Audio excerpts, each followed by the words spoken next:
Good morning, students. Today I will start the chapter history, culture and science in the ancient period.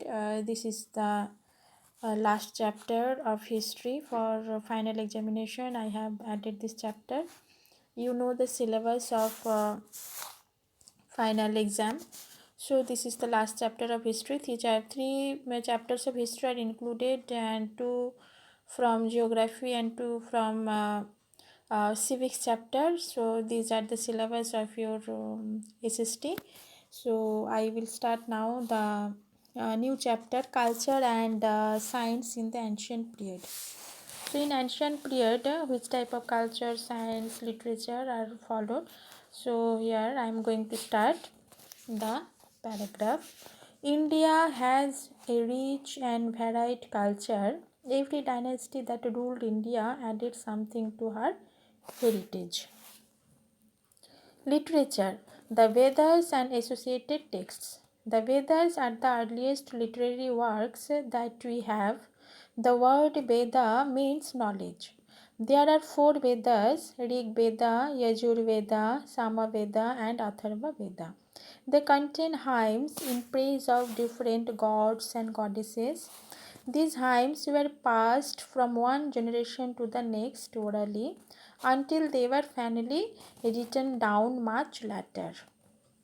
So, it is said here that in previous chapter we have learned that there are four types of Vedas: Rig Veda, Yajur Veda, Sama Veda, and Atharva Veda.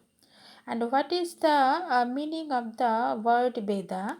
The meaning of the word Veda is knowledge. You know that. So, this Veda contains the hymns in praise of different god and goddesses, and these hymns were passed from one generation to other generation orally. So that period, these Vedas were not written, only orally the hymns were passed from one generation to another generation, but finally it is written down. Along with the Vedas, there are a series of texts called the Brahmanas. They are commentaries on the Vedas. Each Veda has a separate Brahmana. So here, along with the Vedas, there are series of texts called the Brahmanas. Brahmanas, they are commentaries, and each Vedas has separate Brahmana. There are also 108 Upanishads. So this point is very important.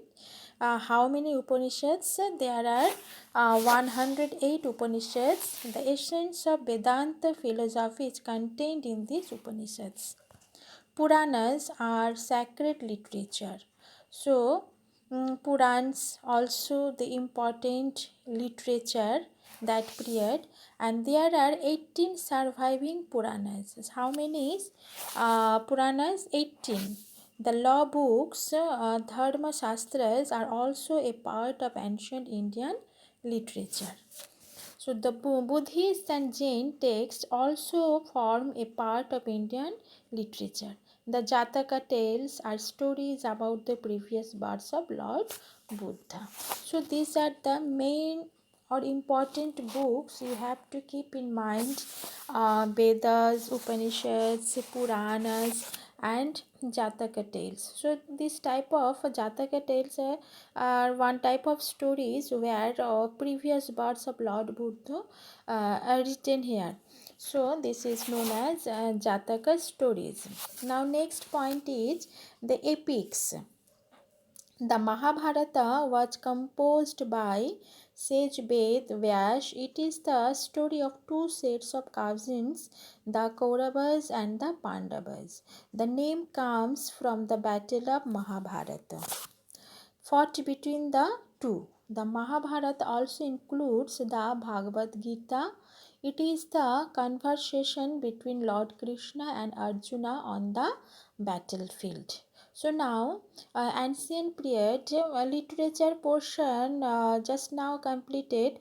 So now the epic side we have seen the Mahabharata. This is the book and composed by the Ved Vyasa, and it is the story of two sets of cousins, Kauravas and Pandavas, and their stories are written here. And the name comes from the battle of Mahabharata, and Mahabharata, this name comes from the battle of Mahabharata fought between the two means here Kauravas and Pandavas. The Mahabharata also includes the Bhagavad Gita. So it is the conversation in Bhagavad Gita. We have seen the conversation between Lord Krishna and Arjuna on the battlefield. So this is included in Bhagavad Gita. The now next epics, the Ramayana was composed by Sage Valmiki. It is the story of Rama, a prince of Koshala. Capital was Ajodhya, and his war with Ravana, the king of Lanka. So now second epics are the Ramayana, and it was composed by Valmiki, and it is the story of Rama, the prince of Koshala, and capital was Ajodhya, and his war with Ravana, the king of Lanka.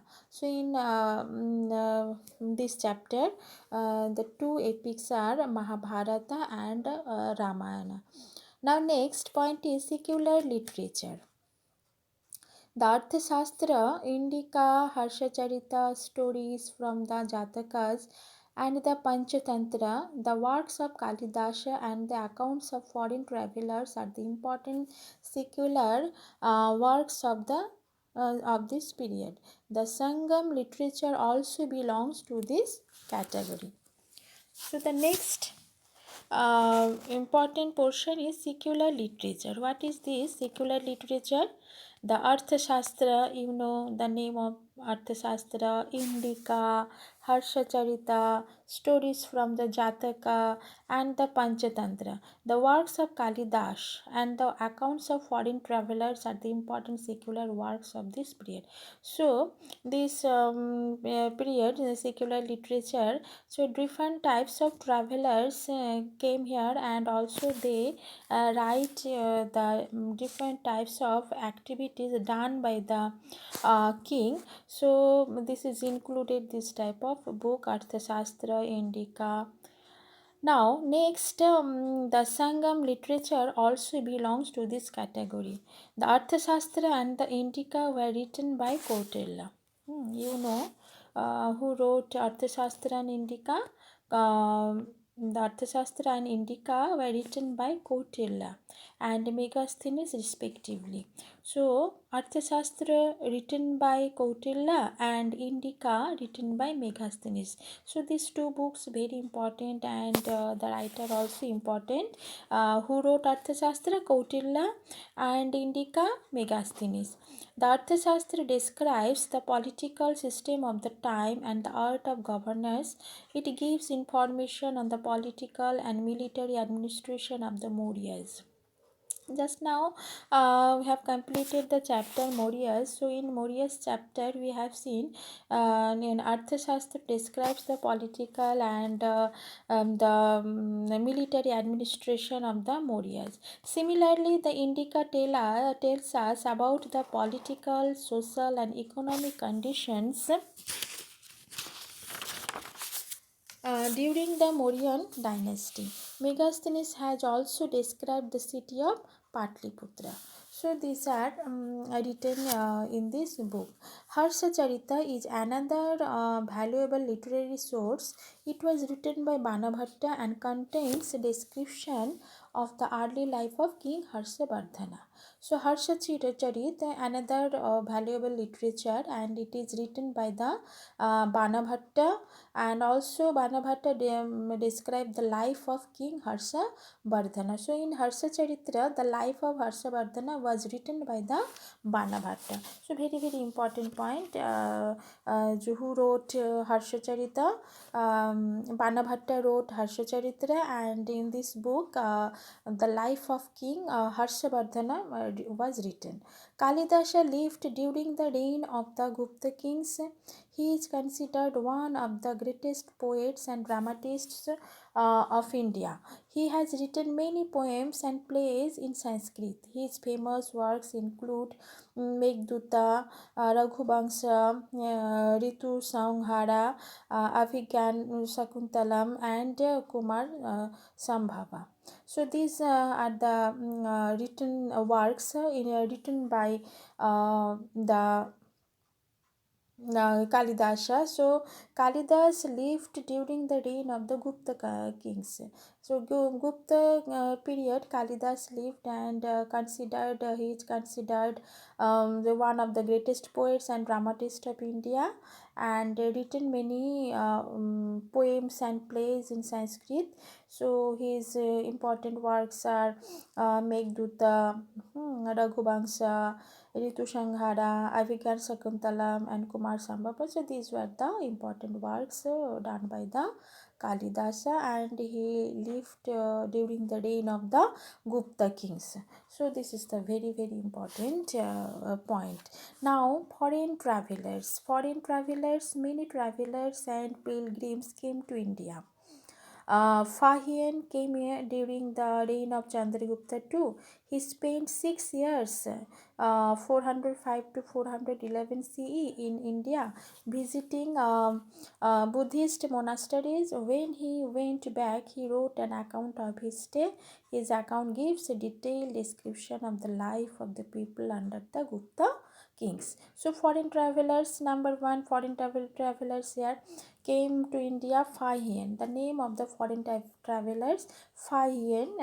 He came during the reign of the Chandragupta II, and 6 years he spent. Fahian spent in India and visiting Buddhist monasteries. And when he went back, he wrote account of his stay, and he gives detailed description of the life of the people under Gupta kings. 2 centuries later, Yuan Sang came to India.